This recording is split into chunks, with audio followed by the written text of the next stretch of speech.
राहु चौथे घर में, जी हाँ, चौथे घर के राहु हमारी पर्सनैलिटी को एकदम से डिफरेंट सा आयाम दे देते हैं, बाकियों से अलग शो कर देते हैं और कई बार ये लाइफ में कई तरह के चैलेंजेस लेकर आते हैं, मन को कई बार बहुत पीड़ित कर देते हैं। किस तरह से ये करते हैं और इनके इलाज क्या है, उपाय क्या है, इन सभी की चर्चा हम आज के वीडियो में करने वाले हैं। नमस्कार, योगेश शर्मा है मेरा नाम और स्वागत है आपका happy life with Yogesh Sharma. दोस्तों, चौथा घर होता है चंद्रमा का। चंद्रमा कारक है पैसे के फ्लो के, चंद्रमा कारक है हमारे मन के, हमारे थॉट प्रोसेस के, हम सोचते किस तरह से हैं, हम बातों का मतलब किस तरह से लगाते हैं, चंद्रमा इसके कारक है। माँ के भी कारक चंद्रमा है। चौथा घर हमारा सुख स्थान भी है, यानी हमारे पास जीवन में जो जो साधन है, क्या हम उनका सुख भोग पाएंगे, ये सब हम चौथे घर से या चंद्रमा की पोजीशन से देखते हैं। और अगर यहाँ पे राहु हो तो इन सभी चीजों के जो रिजल्ट है ना लाइफ में, ये काफी ज्यादा डिफरेंट देखने को मिलते हैं।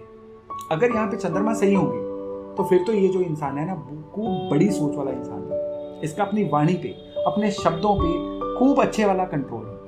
तब ये जिस तरह से जगत को खुद को पेश करना चाहता है ना, बिल्कुल उसी तरह से दिखाएगा, यानी इसका जो दिखावा भी होगा ना, वो भी बिल्कुल रियल जैसा लगेगा। अगर ये राहु यहाँ पे अच्छे हों तो इन लोगों को कई बार देखा गया बड़ी गाड़ियों का बहुत शौक होता है, अच्छे अच्छे गैजेट्स का बहुत शौक होता है। और यहाँ पे राहु अच्छे होने से ये इंसान विजनरी बन जाता है, यानी आने वाले समय की आहट को पहले से पहचान के अपने जीवन में वो जो रिक्वायर्ड बदलाव होते हैं ना, वो बड़े आराम से ले आता है। शर्त यही है कि यहाँ पे चंद्रमा जो है बर्थ चार्ट में बहुत अच्छे होने चाहिए। राहु चौथे में और फर्स्ट हाउस में चंद्रमा हो जाए तो ये माना जाता है कि अब इस इंसान को जीवन में पैसे कमाने के बेइंतहा मौके मिलेंगे और ये उन मौकों को कैश भी कराएंगे और खूब सारा पैसा भी कमाएंगे। लेकिन अगर चंद्रमा वीक हो जाए तो फिर अभी ये जो राहु है ना, अब खराबियां देनी शुरू कर देते हैं। सबसे पहले हिट लगती है थॉट प्रोसेस पे। अब ये लोग बहुत वहमी से हो जाते हैं, कई बार बहुत नेगेटिव माइंडेड हो जाते हैं, हर बात का गलत मतलब निकालना और गलत मतलब निकाल के लड़ाई चालू कर देना,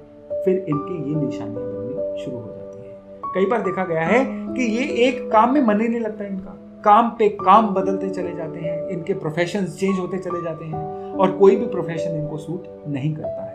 यहाँ पे राहु खराब हो तो इंसान डे ड्रीमर बन जाता है, यानी दिन में ही सपने देखते रहना, या उन सपनों को पूरा करने के लिए साधन कोई होते नहीं है, बस बड़े बड़े टारगेट बनाते रहना, बस टारगेट ही बनाते हैं, उसको इंप्लीमेंट करने के लिए इनके पास कुछ भी नहीं होता है। और यहाँ से एक और बात निकल के आती है कि चौथे घर के राहु वाले अगर अपना कोई हुनर डेवलप कर ले तो फिर बिलीव करिए, फिर इनकी लाइफ में एकदम से सडनली बहुत अच्छे चेंजेस आने शुरू हो जाते हैं। लेकिन खराब राहु की यहाँ पे ये निशानी है कि इंसान डिप्रेशन में, स्ट्रेस में रहना शुरू हो जाता है।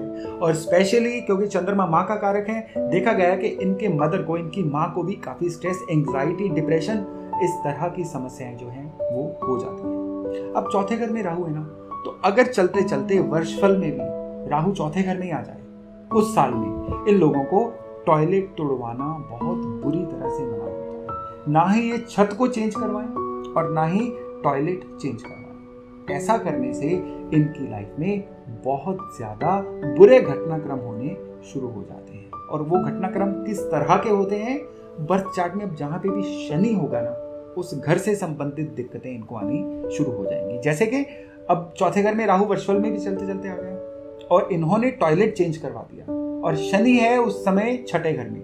अब छठा घर है दुश्मनों का, छठा घर है बीमारियों का। छठे घर से संबंधित क्या दिक्कतें इनको आएंगी, अब या तो एकदम से सडन कोई बीमारी आ जाएगी, या दुश्मन इस तरह से एक्टिव हो जाएंगे कि इनका जीना मुहाल हो जाए। तो इस केस में इनको उस पूरे साल में इन चीजों से बचना चाहिए। छत को चेंज करवाना ही पड़ जाए ना, तो पुरानी छत का कुछ ना कुछ सरिया, सीमेंट, ईंट नई छत में ऐड जरूर करवाएं, उससे भी इसके जो कुछ दोष है ना, ये ढके जाते हैं।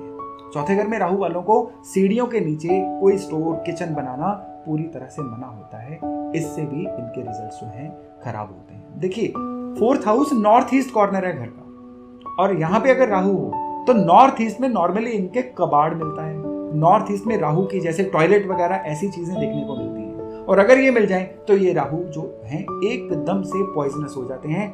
नॉर्थ ईस्ट में इनको इन तरह की चीजों से बचना चाहिए, कोशिश करनी चाहिए नॉर्थ ईस्ट को साफ सुथरा रखें, नॉर्थ ईस्ट को एकदम से खुला डुला रखें। ये लोग अगर अपने बर्थ प्लेस से दूर जाके करियर सेटल करें, विदेश में चले जाएं, इवन शहर ही छोड़ दें, तो इनका जो करियर है ना एकदम से बढ़िया बनना शुरू हो जाता है और इनके जीवन में खुशहाली आनी शुरू हो जाती है। अगर ये जन्म स्थान पे जमे रहें तो फिर इनका जीवन जो है ज्यादातर स्ट्रगल में ही बीतता है। देखिए, चंद्रमा जो है पढ़ाई के भी कारक हैं, चंद्रमा पैसे के कारक हैं। यहाँ पे खराब राहु क्या करते हैं, इंसान को एक तो 24 साल की उम्र तक पैसे की तंगी देते हैं।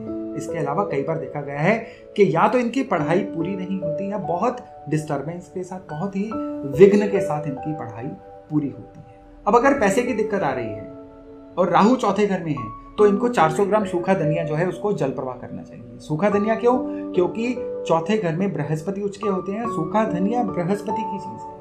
400 ग्राम सूखा धनिया लेके अगर उसको जल प्रवाह किया जाए तो इस राहु का पॉइजन जो है बहुत हद तक शांत होता है और पैसे की जितनी भी समस्याएं हैं वो सही होती हुई देखी गई है। अब अगर डिप्रेशन, मन की बेचैनी, इवन हार्ट की कोई ट्रबल, इस तरह की दिक्कतें चौथे घर के राहु की वजह से आ जाएं तो उपाय क्या दिया गया है, अब जौ लेके कितनी भी क्वांटिटी में उसको दूध में भिगो के इसको चलते पानी में प्रवाह करिए। हेल्थ से संबंधित, मन की दिक्कत से संबंधित सभी की सभी चीजें जो हैं बड़ी आसानी से क्योर हो जाती हैं। मुकदमा, विवाद, लॉ के से संबंधित कोई दिक्कत, ऐसी दिक्कतें हो तो कच्चा कोयला, वो कोयला जो लकड़ी को जला के बच जाता है, वो वाला कच्चा कोयला 4 किलो क्वांटिटी में लेके उसको जल प्रवाह करिए।